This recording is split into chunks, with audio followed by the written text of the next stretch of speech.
మాజీ మంత్రి హరీష్ రావు మాట్లాడుతున్నారు. ఇప్పుడు లైవ్ చూద్దాం. చర్చకు పిలిచినటువంటి ప్రభుత్వం కానీ మంత్రులు కానీ మరి మమ్మల్ని చర్చించడానికి ఫెసిలిటేట్ చేస్తారా, పోలీసులను అడ్డం పెట్టుకొని అరెస్ట్ చేస్తారా? ఒక మంత్రి గారేమో గౌరవనీయులు జూపల్లి కృష్ణారావు గారు తెలంగాణ భవన్కి వస్తాను, 8 లక్షల కోట్ల అప్పు చేయలేదని నేను మీరు రుజువు చేస్తే అక్కడే రాజీనామా చేసి వెళ్తాను అన్నారు. మరి భవన్కి వస్తానన్న జూపల్లి కృష్ణారావు గారు ఎందుకు భవన్కు రాలేదు? ఇక్కడ కేటీఆర్ గారు మేమిద్దరం కూడా ఆయనకు స్వాగతం తెలిపి బొకే ఇచ్చి షాలు కప్పి చర్చించడానికి కుర్చీలు వేసి వేదిక కూడా సిద్ధం చేసి పెట్టాం. కానీ ఆయన తోక ముడిచారు. నిజంగా చెప్పాలంటే జూపల్లి కృష్ణారావుకు చీము నెత్తురుంటే, ఆయనకేమన్నా పాలమూరు పౌరుషం ఉంటే తక్షణమే ఆయన రాజీనామా చేయాలి. నిన్నేమన్నాడు? 8 లక్షల కోట్ల అప్పు బీఆర్ఎస్ ప్రభుత్వం చేసింది, అది నేను చూపిస్తాను నిన్న అన్నాడు. ఇవాళ ఏమన్నాడు తెలుసా? ఆయనే 1 లక్ష కోట్లు తగ్గించి 7 లక్షల కోట్ల అప్పు చేసిందని ఇవాళ మాట్లాడిండు. నిజంగా చర్చ జరిగుంటే 3 లక్షలకో 4 లక్షలకో ఒప్పుకునేవాడు, ఇంకో 3 లక్షలు తగ్గేది చర్చ జరిగుంటే. ఆ వీడియో ఒకసారి చూద్దాం. నిన్నేమన్నాడు జూపల్లి గారు? మిగులు బడ్జెట్, ధనిక రాష్ట్రం, హైదరాబాద్ ఆదాయం ప్లస్ 8 లక్షల కోట్ల అప్పు. 8 లక్షల కోట్ల అప్పు బీఆర్ఎస్ పార్టీ అవసరప్పుడు నేను వస్తా. నేను చెప్పింది అబద్ధమైతే నేను పొద్దున్నే రేపు స్పీకర్కు రాజీనామా ఇస్తా. సుమారుగా 7,30,000 కోట్ల అప్పు చేసి రుజువు చేస్తే, రుజువు చేయకపోతే నేను రాజీనామా చేస్తాను. నిన్న 8 లక్షల కోట్లు అన్నాడు, ఇవాళ 7 లక్షల కోట్లు అన్నాడు. 1 లక్ష కోట్లు ఆయనే తగ్గించింది కదా. మరి నువ్వు రాజీనామా చేయి ఫస్ట్. నువ్వే అన్నావు కదా 8 లక్షల కోట్లు నేను రుజువు చేయకపోతే రాజీనామా చేస్తాను. నిన్నటికి ఇవాళటికే 1 లక్ష కోట్లు తగ్గిందా? నిజంగా చర్చ జరుగుంటే ఇంకో 3 లక్షల కోట్లు తగ్గేది. అంటే ఇలా జూపల్లి గారు ఆయనలో సబ్జెక్ట్ లేక పసలేక ఈరోజు చర్చకు రాకుండా ముఖం చాటేశారు. మేము సవాల్ వేయలేదు. ఇప్పుడు మా కేటీఆర్ గారు నిన్న ముఖ్య రేవంత్ రెడ్డికి సవాల్ వేసిండ్రు. కానీ నువ్వు ఆ సవాల్ని స్వీకరించి నేనే తెలంగాణ భవన్కి వస్తున్నాను మీరే చెప్పారు కదా జూపల్లి గారు. మరి ఎందుకు రాలేదు? వచ్చి ఉంటే తేలిపోయేది కదా.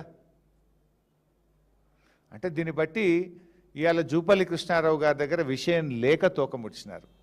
గతంలో అసెంబ్లీలో కూడా చర్చ జరిగితే అసెంబ్లీ వేదికగా అప్పుల మీద చాలా డీటెయిల్డ్గా నేను మాట్లాడి ఆనాడు ప్రభుత్వం నోరు మూయించాం. నేను చెప్పింది తప్పైతే ఇప్పుడే ఇక్కడే మాట్లాడండి భట్టి గారు అని బడ్జెట్ సమావేశాల్లో నేను సవాల్ విసిరితే కనీసం నా లెక్కలకు నా సవాల్కు శాసనసభలో చర్చకు రాకుండా ప్రభుత్వం సభను వాయిదా వేసుకొని పోయింది. ఇది ఆల్రెడీ తేలిన సబ్జెక్ట్. అంటే తమ చేతగానితనాన్ని తాము ప్రజలకు ఆ రోజు భట్టి గారు ఏమన్నారు? కాంగ్రెస్ పార్టీకి 100 ఏళ్ల చరిత్ర, డబ్బులు ఎలా సంపాదించాలో మాకు తెలుసు, ఈ గ్యారంటీలన్నీ అమలు చేసి తీరుతామని ఆ రోజు రెచ్చిపోయి భట్టి గారు ప్రజల్ని నమ్మించే ప్రయత్నం చేసినారు. బాండ్ పేపర్లు పంచి సంతకాలు పెట్టి ప్రజల్ని వంచినారు. ఇవాళ ఏమైంది అని అడిగితే ఇవాళ బీఆర్ఎస్ పార్టీ మీద నెట్టి తప్పించుకోవాలనుకుంటున్నారు. ఇప్పటికీ మేము చెప్తున్నాం, మళ్ళీ అసెంబ్లీ పెడతారా పెట్టండి, ఎక్కడైనా సరే దాని మీద బీఆర్ఎస్ పార్టీ చర్చించడానికి సిద్ధంగా ఉంది. ఇవాళ జూపల్లి గారు తన సవాల్ను విసిరి తానే తోకముడిచిండు. మేము రెడీగా ఉన్నాం. కేటీఆర్ గారు still even now he is waiting here. నువ్వు విసిరింది కేటీఆర్ గారికి.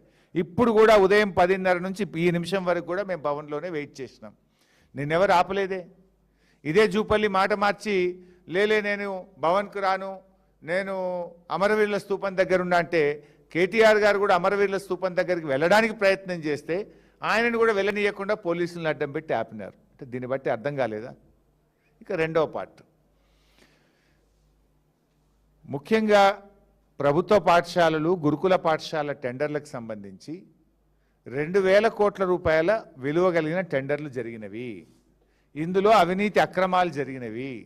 ఇందులో తెలంగాణ బలహీన వర్గాల బిడ్డలు దళిత బిడ్డలకు అన్యాయం జరిగిందని బీఆర్ఎస్ పార్టీ ఆరోపించింది. నేను మాట్లాడాను. సీనియర్ అధికారిగా పనిచేసిన మా పార్టీ ప్రధాన కార్యదర్శి ఆర్ఎస్ ప్రవీణ్ కుమారు, గౌరవ మాజీ మంత్రివర్యులు కొప్పుల ఈశ్వర్ గారు కూడా మాట్లాడినారు.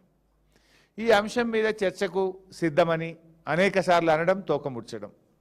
దీంతో మా ఆర్ఎస్ ప్రవీణ్ గారు ఈరోజు సోమాజిగూడ ప్రెస్ క్లబ్లో ఉదయం 12 గంటలకు మేము వస్తున్నాం, మీరు రండి అని స్పష్టంగా ఆయన సవాల్ వేసినారు, ప్రెస్ క్లబ్ బుక్ చేసినారు, అన్ని ఏర్పాట్లు చేసిండ్రు.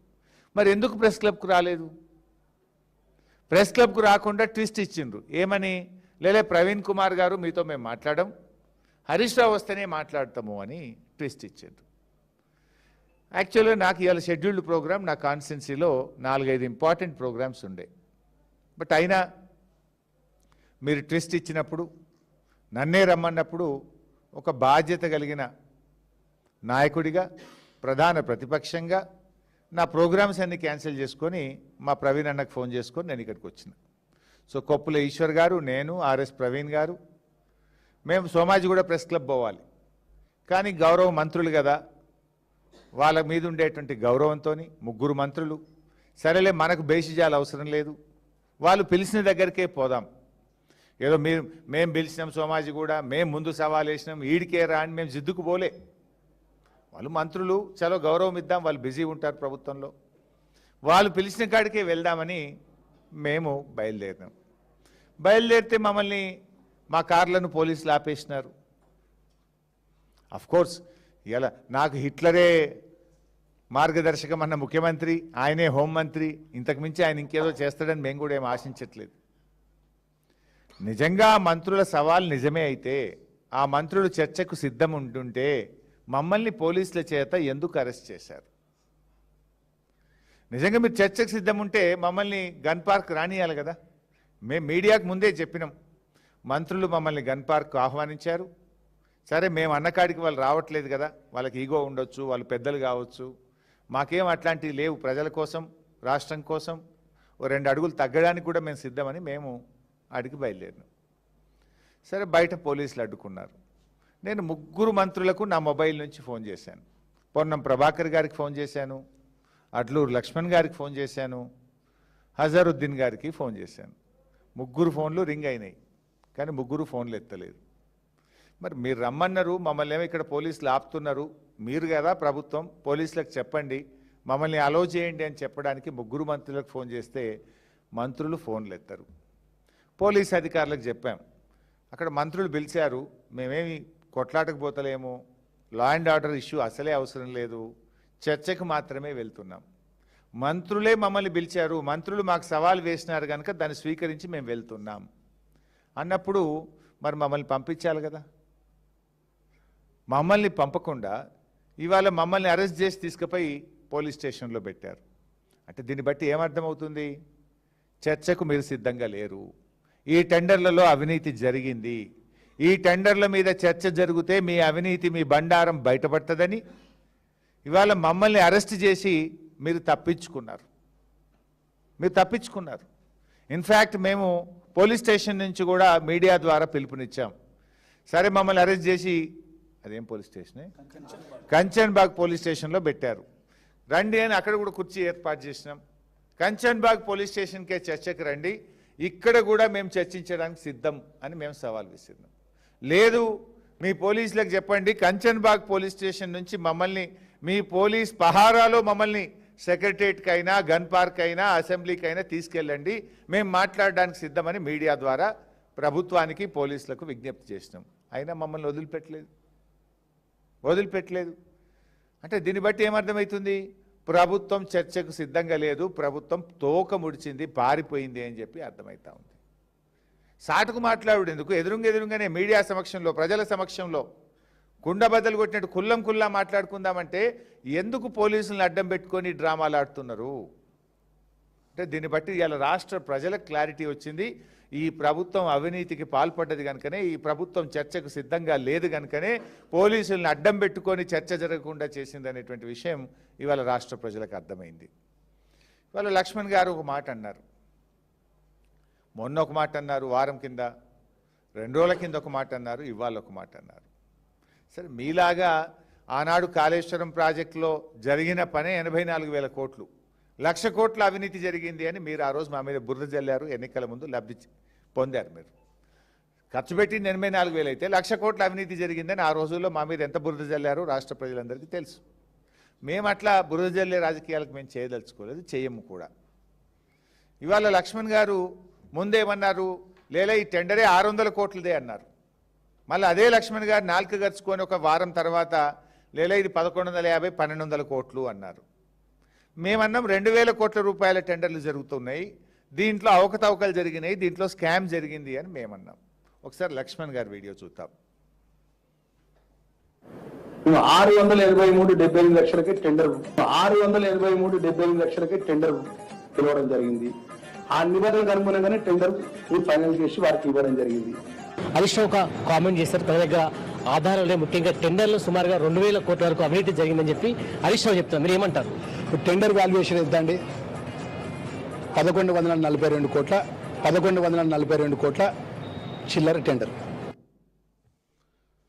నువ్వే ముందేమన్నావు? 687 కోట్లు అన్నావు. వారం తర్వాత డేట్లు కూడా చూశారు, 1142 కోట్లు అన్నావు.